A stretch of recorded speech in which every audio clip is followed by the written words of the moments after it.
سمجھیں ہر ایک چیز کو در حقیقت، دے دے الہی وہ نور بصیرت۔ الحمد للہ وکفا وسلام علی عبادہ الذین اصطفیٰ۔ اللہم صلی علی محمد وعلی آل محمد کما صلیت علی ابراہیم وعلی آل ابراہیم انک حمید مجید۔ اللہم بارک علی محمد وعلی آل محمد کما بارکت علی ابراہیم وعلی آل ابراہیم انک حمید مجید۔ اما بعد فاعوذ باللہ من الشیطان الرجیم، بسم اللہ الرحمن الرحیم۔ بل تؤثرون الحیاۃ الدنیا والآخرۃ خیر وابقیٰ ان ھذا لفی الصحف الاولی صحف ابراہیم و موسیٰ۔ اللہ تعالیٰ نے ہر انسان کو زندگی کے یہ جو ایام عطا فرمائے ہیں، یہ ایک بہت بڑی سعادت ہے، بہت بڑی غنیمت ہے، اور میری بات نہیں بلکہ اللہ کے نبی صلی اللہ علیہ وسلم کے ارشاد گرامی ہے، اغتنم خمسا قبل خمس۔ 5 چیزوں کو 5 چیزوں کے آنے سے پہلے غنیمت سمجھیے۔ ان میں ایک تو ہے کہ صحت کو بیماری سے پہلے، زندگی کو موت سے پہلے، جوانی کو بڑھاپے سے پہلے، فرصت کے لمحات کو مصروفیت سے پہلے، اور خوشحالی کو تنگ دستی سے پہلے غنیمت سمجھیں۔ سیم اسی طرح جس طرح آپ نے فرمایا کہ ان چیزوں کو غنیمت سمجھیں، ایک اور حدیث میں آتا ہے کہ لا تزول قدم ابن آدم حتی یسأل عن خمس۔ کسی انسان کو قیامت کے دن قدم اٹھا کر آگے رکھنے کی اجازت نہیں ملے گی جب تک کہ 5 سوالوں کے جواب نہ دیں۔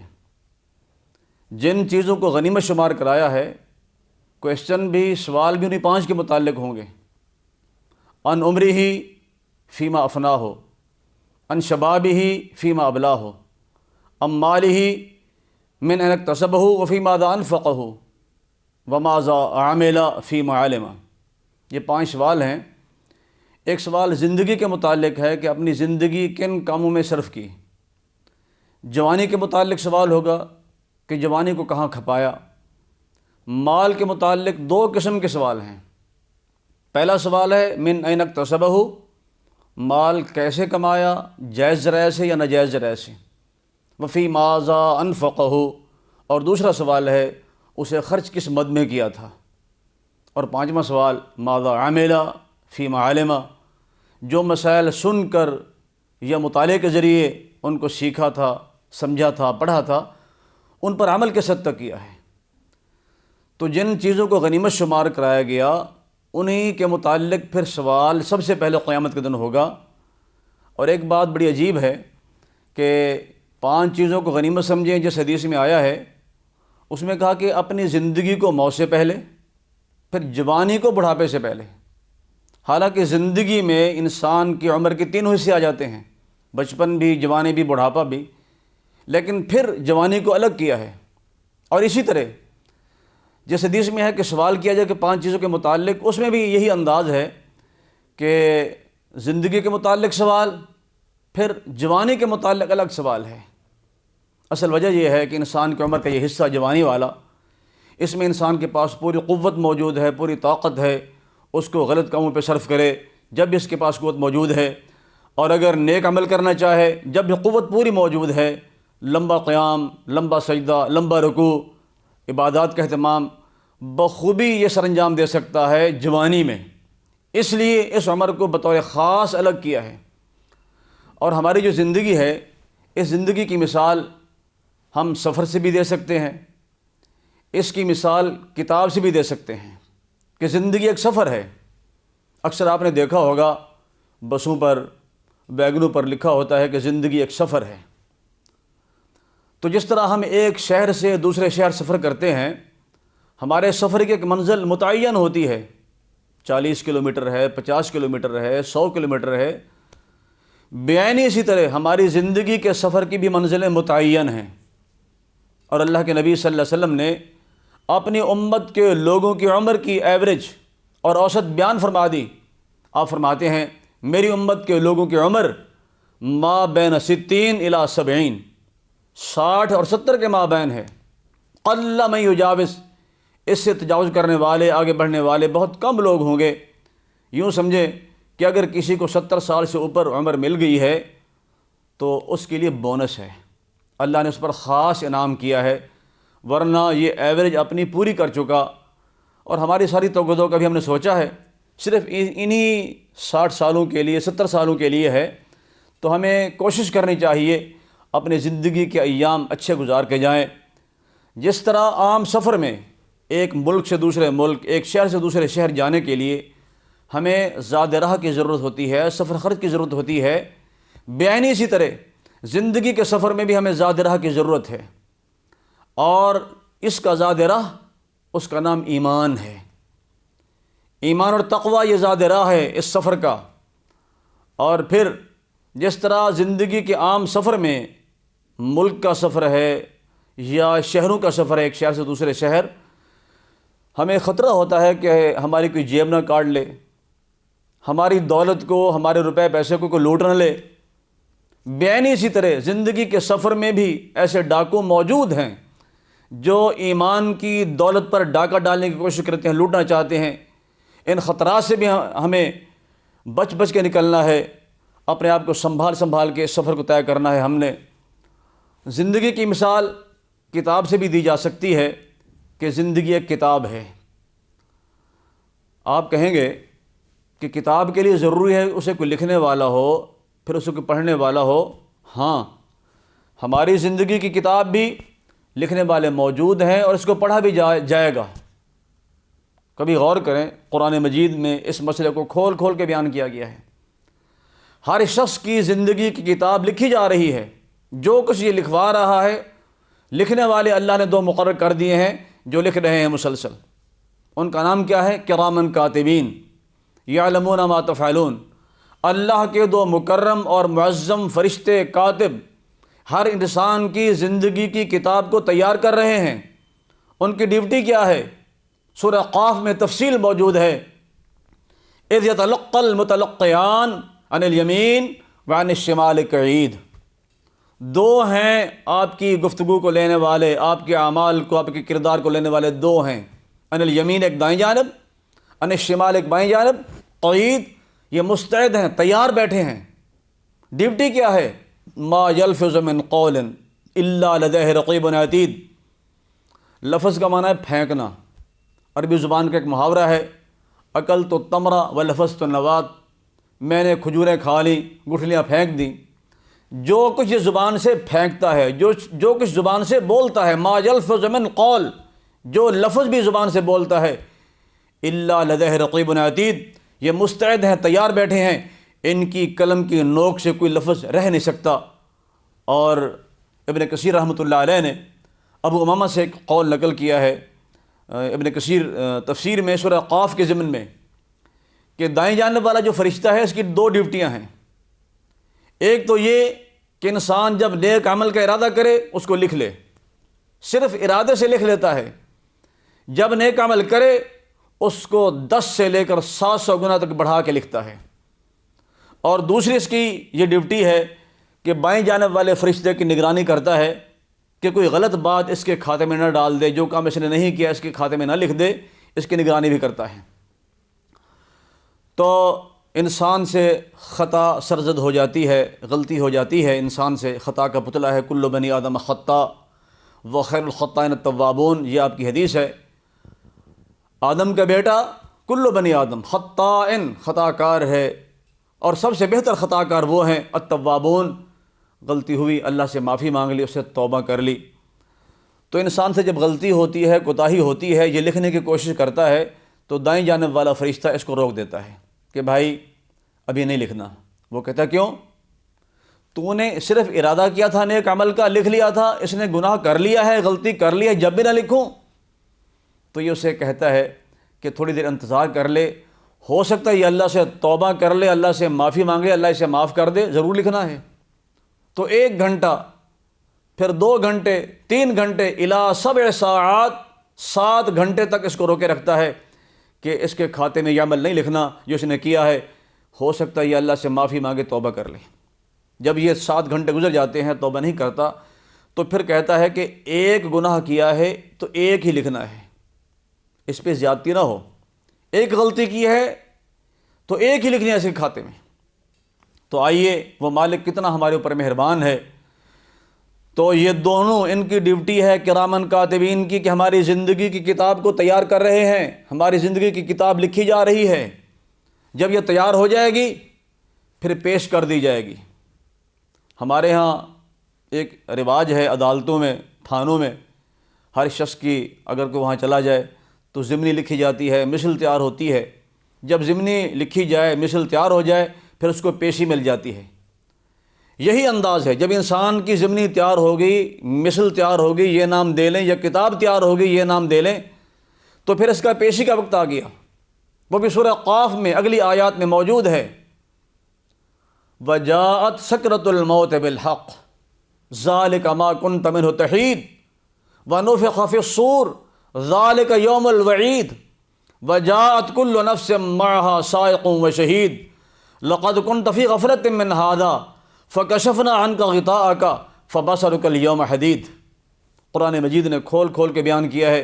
آپ اپنے گھروں میں سورہ قاف کا دوسرا رکوع میں پڑھ رہا ہوں، اس کو اٹھائیں، اس کی تلاوت کریں، ترجمے کے ساتھ پڑھیں، یہ ساری باتیں سمجھ آ جائیں گی کہ انہوں نے کتاب مکمل کی، ادھر پیشی کا وقت آ گیا، اور وہ کیا ہے؟ سکرۃ الموت بالحق۔ یقینی بات ہے کہ اس پر موت آ کے رہے گی جو ٹل نہیں سکتی۔ قرآن مجید نے جا بجا اس بات کا اعلان کیا ہے، ہم غافل ہیں؟ کہیں اس انداز سے کل من علیہا فان ویبقی وجہ ربک ذو الجلال والاکرام، کہیں اس طرح سمجھایا کل نفس ذائقۃ الموت، کہیں اس طرح کہا کل شیء ہالک الا وجہہ، کہیں اس انداز سے سمجھایا اینما تکونوا یدرککم الموت ولو کنتم فی بروج مشیدہ، کہیں یہ انداز کیف تکفرون باللہ وکنتم امواتا فاحیاکم ثم یمیتکم ثم یحییکم ثم الیہ ترجعون۔ موت سے کس کو رستگاری ہے؟ ارے موت سے کس کو رستگاری ہے؟ آج وہ، کل ہماری باری ہے۔ اور کسی نے یوں بھی سمجھایا کہ جنازہ تیرا بھی اٹھے گا ایک دن، جنازہ تیرا بھی اٹھے گا ایک دن، جنازے اوروں کے تو نے اٹھائے، کہیں دستے ندامت اٹھتے اٹھتے در توبہ مقفل ہو نہ جائے، گناہوں کی ہوائے تند ہی میں چراغ زیست عاجز بجھ نہ جائے۔ اسی لیے حکم ہے موتو قبل ان تموتو حاسبو قبل ان تحاسبو، اس سے پہلے کہ موت آئے اپنے آپ کو تیار کر لو، اس کے لیے، اس سے پہلے کہ تمہارا احتساب ہو، اپنے آپ کو محاسبے کے لیے، احتساب کے لیے تیار کر لو۔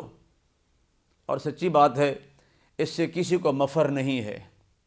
قل ان الموت الذی تفرون منہ فانہ ملاقیکم، جس موت سے راہ فرار اختیار کرتے ہو، بھاگنا چاہتے ہو، زندگی کے کسی موڑ پر تم سے ملاقات کرے گی، تمہیں مل جائے گی۔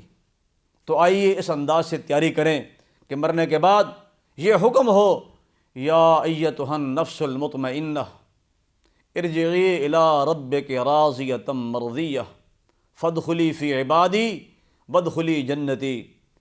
فرشتے استقبال کریں، سلام قولا من رب رحیم، سلام علیکم طبتم فادخلوها خالدین، اور یہ کہا جائے یا ایتھا النفس المطمئنہ، اے نفس مطمئنہ، ارجعی الی ربک راضیۃ مرضیہ، اپنے رب کے ساتھ پاس چلی جا، وہ تجھ سے راضی ہے اور تجھے وہ راضی کرے گا۔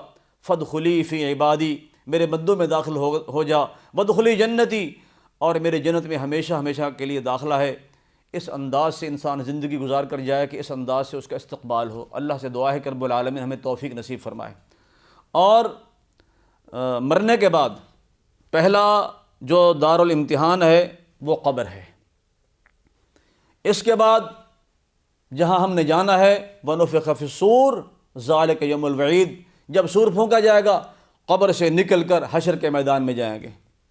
تو اب قبر میں جب انسان جائے گا، قبر کے متعلق بھی آپ فرماتے ہیں القبر روضۃ من ریاض الجنہ اور حفرۃ من حفر النار، قبر کیا ہے؟ یا جنت کا باغیچہ ہے یا جہنم کا ایک گڑھا ہے۔ اللہ سے دعا کرتے ہیں کہ رب العالمین ہمارے جو بزرگوں کی، ہمارے بھائی بہن جو بھی عزیز و اقارب فوت ہو کے اللہ کے پاس پہنچ چکے ہیں، رب العالمین سب کی قبروں کو جنت کا باغیچہ بنائے۔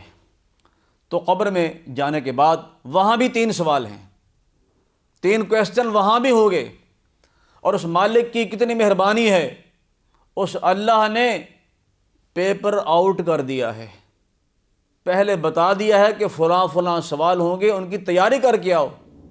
اور یاد رکھیں یہ تیاری رٹے سے نہیں ہوتی کہ ہم سوالوں کے جواب عربی زبان میں تیار کر لیں، وہاں جواب دے لیں۔ وہاں تو جب فرشتے آئیں گے، ان کی جو کیفیت بیان کی ہے، انسان کو سب کچھ بھول جائے گا۔ آپ فرماتے ہیں عطاہ ملکان اسودان ازرقان یقعدانہ یجلسانہ، جب اس قبر میں دفن کیا جاتا ہے، تولی عنہ اصحابہ، ساتھی واپس چلے گئے، اس کے پاس 2 فرشتے آتے ہیں، اسودان سیاہ رنگ کے، ازرقان نیلگوں آنکھوں والے، خطرناک قسم کی آنکھیں ہیں، یقعدان ہی اسے اٹھا کے بٹھا دیا، اور اس سے یہ سوال کرتے ہیں من ربک من نبیک ما دینک۔ یہ 3 سوال ہیں، اور پکا گیس ہے، پیپر تبدیل بھی نہیں ہوگا، ان 3 کی تیاری کرنی ہے۔ لیکن تیاری کے لیے ضروری ہے کہ پریکٹیکل لائف میں ان تینوں کو اپنائیں، اللہ کی پہچان کریں، اپنے نبی کی پہچان کریں، اور ان دونوں کی اطاعت اور فرمانبرداری میں زندگی بسر کریں۔ اور اسلام جو تیسرا سوال ہوگا ما دینوں کا، جس کے جواب اسلام سے دینا ہے، اس پر بھی پوری زندگی اگر عمل پیرا ہوں گے تو جواب صحیح آئے گا، رٹا لگانے سے یاد نہیں ہوگا۔ تو انہوں نے اس کو اٹھا کے بٹھا دیا اور پوچھتے ہیں من ربک، یہ کیا کہتا ہے؟ ربی اللہ، میرا رب اللہ ہے۔ من نبیک، نبی محمد صلی اللہ علیہ وسلم، میرے پیغمبر محمد رسول اللہ صلی اللہ علیہ وسلم ہیں۔ ما دینک، تیرا دین کیا ہے؟ دین الاسلام، میرا دین اسلام ہے۔ یہ 3 سوالوں کے جواب جب صحیح دے دیے، نادا مناد من السماء، آسمان سے ندا آتی ہے، ان صدق عبدی، میرے بندے نے سوالوں کے جواب صحیح دے دیے ہیں۔ افرشوہ من الجنہ، البسوہ من الجنہ، وفتحوا له باب من الجنہ، جنت کا بچھونا بچھا دو، جنت کا لباس پہنا دو، اور دروازہ کھول دو جنت کی طرف۔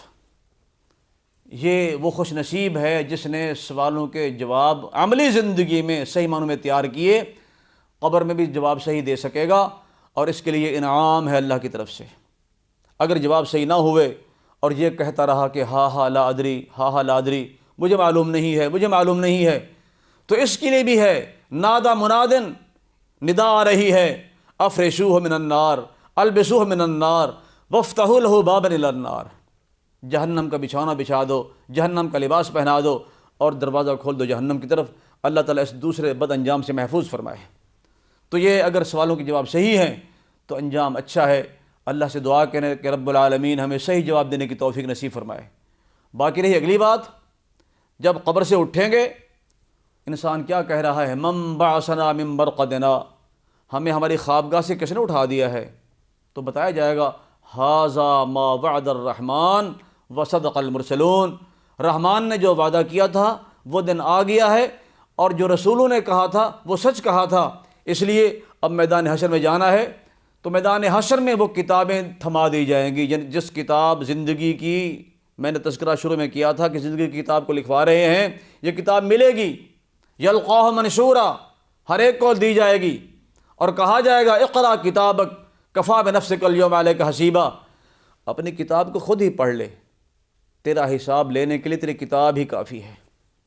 اب چونکہ 2 قسم کے کردار ہیں، 2 قسم کے اعمال ہیں، تو 2 ہی انداز ہیں کتاب کے ملنے کے، 2 ہی قسم کی کتابیں لکھوائی گئی تھیں، ملنے کے انداز بھی 2 ہی قسم کے ہیں۔ ایک وہ خوش نصیب اما من اوتی کتابہ بیمینہ فسوف یحاسب حسابا یسیرا، جس کو کتاب دائیں ہاتھ میں ملے گی احترام کے ساتھ، عزت کے ساتھ، اس کا حساب بڑا آسان ہے۔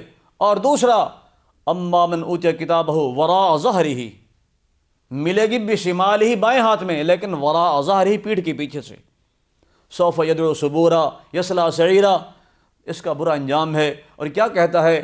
یا ویلتا ما لہذا الکتاب لا یغادر صغیرہ ولا کبیرہ الا احصاہا، عجیب کتاب ہے کہ ہر چھوٹی اور بڑی بات اس میں موجود اور مرقوم اور محفوظ ہے۔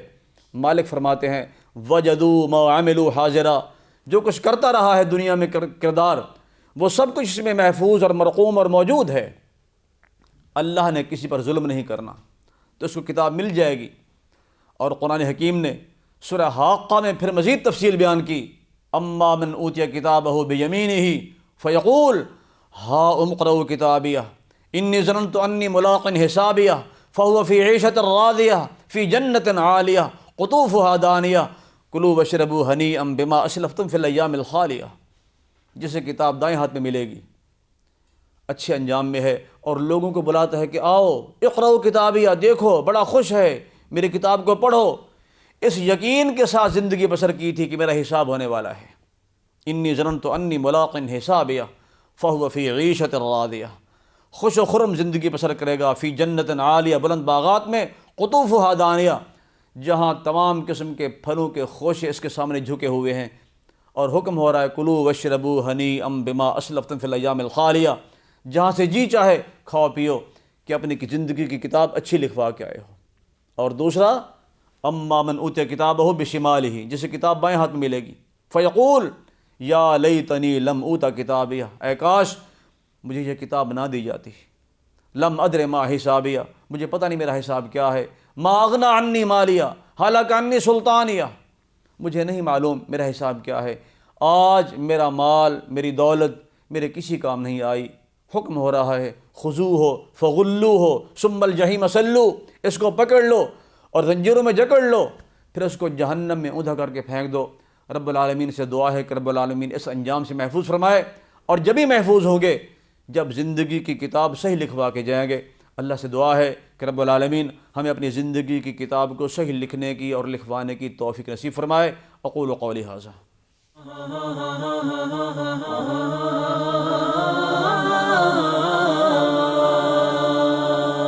سمجھے ہر ایک چیز کو در حقیقت، دے دے الہی وہ نور بصیرت۔